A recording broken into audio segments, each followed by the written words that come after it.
మరి ఇటీవల జరిగిన పశ్చిమ బెంగాల్ కానివ్వండి, తమిళనాడు కానీ, కేరళ కానీ 3 రాష్ట్రాల్లో కూడా బీజేపీ పార్టీ వచ్చింది. మళ్ళీ బీజేపీ కేరళలో రాలేదు, బీజేపీ పార్టీ రాలేదు, జీరో. మరి కాంగ్రెస్ పార్టీ కూడా ఓడిపోయింది. దీన్ని ఎలా చూడాలి? కాంగ్రెస్ పార్టీ ఓడిపోయింది అనేది దానికి ఏంటంటే yes we have done some we lagged, there is no doubt. Okay, that I will not, because reason is there. ఎందుకంటే the current CM he has done a wonderful job. We should give him the credit. Kerala CM has done a wonderful job for the COVID. Yeah. So that was the winning factor for him. He has done a very good job. ఆయనకి వచ్చిన anti అదే gold smuggling అని ఇవన్నీ వచ్చాయి కానీ, but this was what was the winning factor for him. And Congress also was humbly bow down to him that you are doing a great job, you continue అన్నట్టు వీళ్ళు కూడా బౌ డౌన్ అయిపోయారు. They didn't give a very tough fight, ఎందుకంటే covid second wave ఉన్నదనేది అందరికీ తెలుసు. Same way బెంగాల్లో, west Bengal అనేది it is this thing, Congress never fought for forming the government. Congress was having an understanding with the Trinamool Congress. They always have a high regards for Didi. Sonia Gandhi ji is very fond of her. Both have got, you know, some koncho of understanding untundi. So that was the reason they were not giving her a fight. ఆమె ఏంటంటే చాలా డేర్గా she has అంటే street smart politics ఆడుతుంది అనమాట. అంటే ప్రశాంత్ కిషోర్ ఆమెకి media అడ్వైజర్గా పనిచేసినది కూడా తెలిసింది, ఆయన చేశాడు. అందుకే వెస్ట్ బెంగాల్లో మమతా బెనర్జీ గెలిచిందని తెలుస్తుంది. దాని గురించి కాదు, ఆయన ఉన్నాడు. I don't deny his drama, accident అనేది, వీల్ చైర్ అనేది, ఆ వీల్ చైర్ లో పోవటం మొత్తం డ్రామా అని అంటుంది బీజేపీ పార్టీ. లేదండి, ఆమె షీ వాస్ దాని బీజేపీ ఇంజూర్డ్ అండి, 100% షీ వాస్ ఇంజూర్డ్. ఆమె ఏం చేశారంటే ఆమె ఫోటోని కూడా ఆమె ఒక కాలుకి బ్యాండేజ్ కట్టింది ఏంటంటే దాన్ని ఫ్లిప్ చేసి ఇదేమో ఇక్కడ ఉంది అదేమో అక్కడ ఉంది అని చూపించేసి దాన్ని కూడా వాళ్ళు టోల్ చేయడానికి ట్రై చేశారండి. అంత నీచానికి దిగజారిపోకూడదు. Politics can be fight, you want to win, there is no doubt, but you don't play with the emotions of the people. అంటే వాళ్ళ పెయిన్ అది, ఆ పెయిన్ని కూడా మీరు ఏంటంటే దాన్ని ఒక డ్రామా కిందో ఇంకో కిందో చేయడం అనేది నాట్ ఆల్ డూ.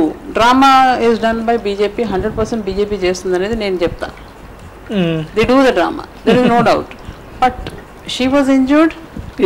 కార్లో తనది ఏంటంటే కాదు, ఎందుకంటే షీ ఈజ్ ఆల్సో ఏజ్ కదా, అంటే దేర్ ఇస్ ఏ అంటే మనం బెనిఫిట్ ఆఫ్ డౌట్ ఇవ్వాలి. ఒక లేడీ అనేది ఒక 60 years ప్లస్ అయిన తర్వాత బోన్స్ అనేది వీక్ అవుతాయి అనేది అది non fact. So on that somebody has pushed a door, తన కాలు ఉంది, కాలు పైన కార్ డోర్ పుష్ చేస్తే హెయిర్ లైన్ ఫ్రాక్చర్ అవడానికైనా అవకాశం ఉంది కదా, పెద్ద ఫ్రాక్చర్ కాకపోయినా అవుతుంది కదా. హెయిర్ లైన్ ఫ్రాక్చర్ కదా బ్యాండేజ్ ఉంటుంది కదా. She is not allowed to walk, ఎందుకంటే యాంకల్ అనేది మూవ్ అవుతుంది. వేరే దగ్గర అంటే అది వేరే సంగతి. ఈ యాంకిల్ అనేది కంపల్సరీ మూవ్ అవుతుంది కాబట్టి like a wrist it moves. So she is not allowed to move, but she was so daring that she came out with this thing and she kept the leg up. Now look, I will win and show it to you. గెలిచింది ఆమె. And this I told before only that she is going to win, wheelchair her way to victory అనేది నేను ఒకసారి tweet చేశాను ఆమె picture వేసినప్పుడు. కానీ BJP party ఇప్పటికి కూడా అక్కడ ట్రైయింగ్ అండి. వాళ్ళు మహారాష్ట్రలో కూడా మహారాష్ట్రలో ఎంత ట్రై చేశారో ఇప్పటికీ చేస్తూనే ఉన్నారు. కర్ణాటకలో మీరు 2 సార్లు చూశారు, మధ్యప్రదేశ్లో మీరు చూశారు. అంటే when you are not able to win also you want to form government. అస్సాంలో కూడా అదే చేస్తున్నారు ప్రతి చోట. అంటే ఎండ్ ఆఫ్ ద డే ఏంటంటే మోదీ బీజేపీ గెలుస్తుంది అనుకుంటున్నారు. ఎందుకు గెలుస్తుంది? You are hijacking the mandate అండి. మీరు గవర్నమెంట్ కోలుకొట్టేసి మీరు గవర్నమెంట్ ఫామ్ చేసేసుకొని వీళ్ళేమో అప్డేట్ చేసేసుకుని ఎమ్మెల్యేస్ని అప్డేట్ చేసేసుకుని చార్టర్డ్ ప్లేన్లో రిసార్ట్ పాలిటిక్స్ స్టార్ట్ చేశారు. దాంట్లో పెట్టి దీంట్లో పెట్టి మీరేమో గవర్నమెంట్ని కోలుగడుతున్నారు. తమిళనాడు పరిస్థితి ఏంటి మరి? తమిళనాడులో we didn't fight to form the government. No, we were with DMK, with Stalin. Stalin was the CM phase. That was understood. అంటే మామూలుగా అంటే ఎందుకంటే మనం జనరల్ ఎలక్షన్స్ కూడా స్టాలిన్ తో పాటు ఫైట్ చేశారు. సో సేమ్ థింగ్ ఇది కూడా అంటే నేషనల్ వైజ్ మనం చూసుకుంటే అంటే ఇంతకుముందు మనం కాంగ్రెస్ అనుకునేవాళ్ళం, జాతీయ పార్టీ ఏంటంటే కాంగ్రెస్ అనుకునేవాళ్ళం. సో కాంగ్రెస్ ప్లేస్ ని ఇప్పుడు బీజేపీ ఆక్యుపై చేసింది. ఇది ఆక్యుపై చేసింది అని అనుకుంటారు మీరు, ఎందుకంటే మ్యాండేట్ అనేది ఉంది. మ్యాండేట్ అనేది వాళ్ళు snatched away mandate, that is okay, right now it is there. But how many times you see that ఇప్పుడు ఒక ప్రధాన మంత్రి అనే వ్యక్తి, ఇప్పుడు మనం ఒక అంటే BJP is in power because of Modi గారు.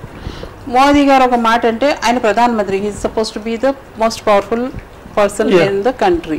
If he gives a statement, that statement should be an ordinance. అవునంటారా కాదంటారా? అంతే కదా. ఆయన ఏం చెప్పాడో ఆయనకే గుర్తుండదు, ఆయన ఏం చెప్పాడో పార్టీ వాళ్ళు ఎవరు పట్టించుకోరు, ఆయన ఏం చెప్పాడో the so called PM also doesn't follow. ఇప్పుడు మన్మోహన్ సింగ్ గారు ఒక స్టేట్మెంట్ ఇస్తే ఆయన ఎప్పుడో కానీ స్టేట్మెంట్ ఇవ్వరు. ఆ స్టేట్మెంట్ అనేది వేదవాక్యం. అండ్ డిమానిటైజేషన్ టైంలో కూడా ఏం చెప్పారు ఆయన, దిస్ ఇస్ ఆర్గనైజ్డ్ లూట్. అయ్యిందా లేదా?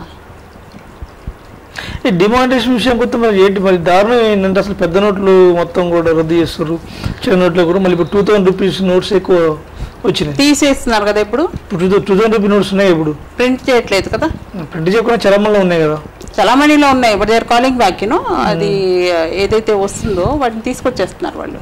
They are not going to keep it. ఇందాక నాకు క్వశ్చన్ కంప్లీట్ కాలేదు. అదే బీజేపీ కాంగ్రెస్ ప్లేస్ ని బీజేపీ ఆక్యుపై చేస్తుంది. సో అంటే దీనివల్ల ఏంటంటే ప్రాంతీయ పార్టీలు దేశవ్యాప్తంగా బాగా బలంగా పుంజుకుంటున్నాయి. లేదు. సో ఈ నేపథ్యంలో ఇప్పుడు ప్రశాంత్ కిషోర్ అనే వ్యక్తి మహారాష్ట్రలో శరద్ పవార్ను కలిశాడు. శరద్ పవార్ను కలిసి ఈ ప్రాంతీయ పార్టీలన్నింటినీ ఒక ప్లేస్కి తీసుకొచ్చి బీజేపీకి ప్రత్యామ్నాయంగా కాంగ్రెస్ పార్టీని ముందుకు తీసుకురావాలనేది ప్రశాంత్ కిషోర్ ఆలోచన. ఈ ఆలోచన ఇప్పుడు ఇటీవల కాలంలో ఇప్పుడు రాహుల్ గాంధీ, సోనియా గాంధీ ముందు పెట్టారని తెలిసింది. దీనిపై మీ స్పందన ఏంటి మరి?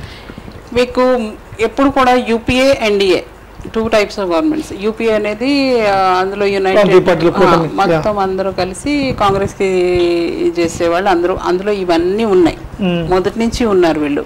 కొంతమంది వెళ్తారు వస్తారు, అది వేరే సంగతి, but this was always there. Same thing ఎన్డీఏకి కూడా వాళ్ళకి మిత్రపక్షాలు వాళ్ళకి ఉన్నాయి, మాకుండే మిత్రపక్షాలు మాకున్నాయి. సో ఇవేంటంటే ఒక తాటి మీద తీసుకురావడానికి చేస్తున్నారంటే UPA government was that only. UPA 1 and 2 వాజ్ అదే కదా, ఎన్డీఏ 1 and 2 కూడా అదే. అయితే after this NDA under Modi has come into power, వీళ్ళు ఏంటంటే కొంచెం భయంకి, ఈడీ ఫియర్స్కి, రకరకాల కారణాల చేత, పవర్ గ్రీడ్ కోసం అనో, అది కొంచెం ఏంటంటే డైల్యూట్ అయిపోయింది. ఆ యూనిటీ అనేది డైల్యూట్ అయిపోయింది. యూనిటీ డైల్యూట్ అయిపోవడం వల్ల ఏంటంటే వీళ్ళు చల్లాచదరం అయిపోయారు. So they are not able to make up the mind whether to go with the BJP or go with the Congress. Ever since the second time ఇది వచ్చిందో, కోవిడ్ కూడా వచ్చిందో, సెకండ్ టైం మోదీ గవర్నమెంట్ కూడా వచ్చిందో, కోవిడ్ కూడా వచ్చిందో, అప్పుడు ఏంటంటే దే రియలైజ్ దట్ కాంగ్రెస్ లేకపోతే వీళ్ళకి జరిగే నష్టం ఏంటనేది వాళ్ళకి అర్థమైంది. ఎందుకు అర్థమైంది నేను చెప్తాను. ఎందుకంటే వాళ్ళు జిఎస్టీ ఎప్పుడైతే తీసుకొచ్చారో, జిఎస్టీ తేయడం వల్ల ఏమవుతుందంటే ట్యాక్సెస్ అనేది సెంట్రలైజ్ అయిపోయి, సెంట్రలైజ్ అయిపోవడం వల్ల ఏంటంటే ఒకటి ఒకటి ఒకటి వాళ్ళు తీసేయడం మొదలుపెట్టారు. స్టేట్స్కి పవర్స్ అనేది తీసేశారు. So only there is only few handful of, not even handful sources of income for state governments. Like they have a VAT, state VAT and the central VAT. They have a VAT on liquor. They have a revenue on the stamp duty, taxes, property taxes. Ivanni vastayi. Okay. Ever since the pandemic came, pandemic రాకముందు నుంచి కూడా వాళ్ళు ఏం చేశారంటే ఒక సిస్టమాటిక్గా ఈ petrol పైన ఏంటంటే, పెట్రోల్ పైన అనేది ఇన్కమ్ అనేది స్టేట్ కూడా బాగానే వచ్చేది. State was allowed to charge VAT as per their requirement అనమాట. ఒక 1% పెంచినా కూడా వాళ్ళకి కొంచెం ఇన్కమ్ ఎక్కువ వస్తుంది. ఇప్పుడు ఏం చేసేసారు వీళ్ళు, స్టేట్ ఈ పెట్రోల్ ప్రైసెస్ మీద ఏం చేశారంటే they have stopped increasing the VAT. మీరు రేషియోస్ చూస్తే కనుక వ్యాట్ ఇంక్రీజ్ అనేది చాలా తక్కువైంది. వేరే ద సెస్ అవనివ్వండి, ఎక్సైజ్ డ్యూటీ అవనివ్వండి, అది హై లెవెల్కి ఇంక్రీజ్ అయింది. ఓకే. సో ఈ సెస్ అనేది ఒకటి, ఒక సెంట్రల్ ఎక్సైజ్ డ్యూటీ అనేది ఒకటి, ఈ రెండు కూడా సెంట్రల్ సబ్జెక్ట్ అనమాట. దాంట్లో నుంచి స్టేట్కి వచ్చేది ఏమీ లేదు. ఒక సెంట్రల్ ఎక్సైజ్ డ్యూటీలో partially it comes to the state, but cess అనేది 100% ఓన్లీ ఫర్ ద గవర్నమెంట్ అనమాట. వీళ్ళు డిఫరెంట్ సెస్సెస్ వేసారు, ఇంక్లూడింగ్ మొన్న కూడా పెట్రోల్ ప్రైసెస్ తగ్గితే, అంటే ఇంటర్నేషనల్లీ తగ్గినప్పుడు కూడా వాళ్ళు ఏంటంటే రోడ్ సెస్ అనో, లేక పెట్రోలియం డెవలప్మెంట్ సెస్ అనో, ఎనర్జీ డెవలప్మెంట్ సెస్ అనో, ఇంకోటో వేసేసి ఆ సెస్ రూపంలో మొత్తం ట్యాక్సెస్ అన్ని వాళ్ళు అడ్జస్ట్ చేసేసుకుంటున్నారు. ఈ ప్రైస్ డిఫరెన్స్ ఏదైతే ఉందో సెస్ రూపంలో అడ్జస్ట్ చేసేసుకుంటున్నారు. But that cess 100% goes to the government, central government. It doesn't come to the state government. Okay. ఇప్పుడు స్టేట్ గవర్నమెంట్కి ఏంటంటే ఈ వ్యాట్ ఏదైతే ఉందో, స్టేట్ వ్యాట్ దేని మీద అయితే అవనివ్వండి, ఆ స్టేట్ వ్యాట్లో కూడా partially they are allowed to keep and remaining then goes to the centre and then it comes back to the state. ఇది వీళ్ళు అడుక్కుని తెచ్చుకోవాలి. మీకేమో అన్ని అధికారాలు తీసేసుకున్నారు, లిక్కర్ బ్యాన్ చేసేసాము ఈ మధ్య ఏంటంటే కోవిడ్ అని చెప్పేసి. Over that you have given the responsibilities of fighting the COVID to the state government. State government కే ఇచ్చేసారు అని, ఇది మీరే చేయండి, ఇంక్లూడింగ్ మన లాస్ట్ ఏంటంటే వ్యాక్సినేషన్ కూడా మీరే ప్రొక్యూర్ చేయండి. మీరు డబ్బులు ఇవ్వరు, మీరు లోన్ తీసుకోమంటారు, మీరు అన్నీ చూసుకోమంటారు, మీరేమో ట్యాక్స్ వేయడానికి వాళ్ళకి రైట్స్ ఇవ్వరు. స్టేట్ గవర్నమెంట్ ఎక్కడికి వెళ్తుందండి? సో మన శరీరాన్ని రోగాల నుంచి కాపాడేది రోగనిరోధక శక్తి. ఎక్కువగా యాంటీబయాటిక్స్ వాడటం వల్ల మన రోగనిరోధక శక్తి తగ్గిపోతుంది. తద్వారా శరీరంలో టాక్సిన్స్ ఏర్పడతాయి, ఊబకాయం కూడా ఏర్పడుతుంది. వీటన్నిటి నుంచి కాపాడటానికి మనం నిత్యం తినే భోజనము, ఆహారపులోంచి తయారు చేసింది బ్లెస్. ఈ బ్లెస్ పౌడర్ని పెరుగులో వేసుకుని తినడం వల్ల మన పేగుల్లో లాక్టోబాసిలస్ బ్యాక్టీరియాతో పాటు vitamin C, D, B complex ఉత్పత్తి జరిగి మన శరీరం యాక్టివ్గా, టాక్సిన్స్ తగ్గిపోయి రోగనిరోధక శక్తి పెరిగి సర్వరోగాల్ని నివారించడానికి, ఎదుర్కొనడానికి మన శరీరం సిద్ధంగా ఉంటుంది. Bless. Hello everybody, this is Lipsika. Please subscribe to Kakatiya TV.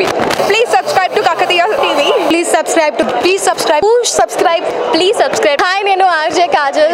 Subscribe to Kakatiya TV. Chala interesting updates and interesting content untundi Kakatiya TV lo. So definitely ga subscribe cheskondi and kinda kanipustunna bell icon ni kuda meeru nokkite meeku instant ga upload chesina ventane notification kuda vastundi kabatti do subscribe.